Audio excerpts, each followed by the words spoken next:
এক ফোঁটা পানি যেমন করে নিঃশব্দে নিচে আসে, ঠিক তেমনি নীরবে ও কষ্ট ছাড়াই আত্মাটি তার দেহ থেকে বের হয়ে আসে।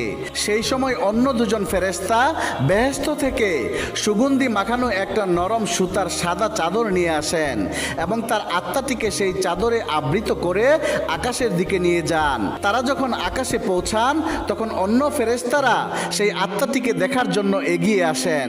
কাছে এসে সবাই বলেন, সুবহানাল্লাহ, কত সুন্দর আত্মা, কি সুন্দর তার ঘ্রাণ।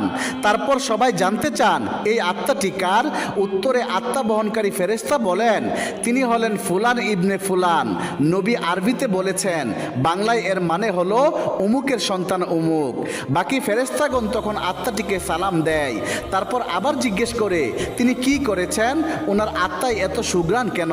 তখন আত্মা বহনকারী ফেরেশতাগণ বলেন, আমরা শুনেছি মানুষ জমিনে বলাবলি করছে তিনি একজন ভালো মানুষ ছিলেন, আল্লাহর ভালো বান্দা ছিলেন, অনেক দয়ালু ছিলেন, মানুষের অনেক উপকার করেছেন।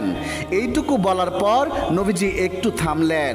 তারপর সবার দিকে ভালো করে দৃষ্টি দিয়ে ওনার কণ্ঠস্থটা একটু উঁচু করে বললেন, এই কারণে বলছি, সাবধান, তোমরা কিন্তু মানুষের সাথে কখনো খারাপ ব্যবহার করবে না।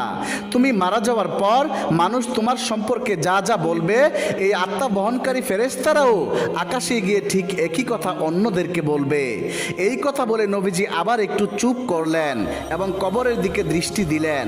এরপর নবীজি আবার বলতে শুরু করলেন, এই সময় মানুষ যখন পৃথিবীতে মৃতদেহকে কবর দেওয়ার জন্য গোসল দিয়ে প্রস্তুত করবে, তখন আল্লাহ রব্বুল আলামিন আত্মা বহনকারী ফেরেশতাদেরকে বলেন, যাও, এখন তোমরা আবার ওই আত্মাকে তার শরীরে দিয়ে আসো।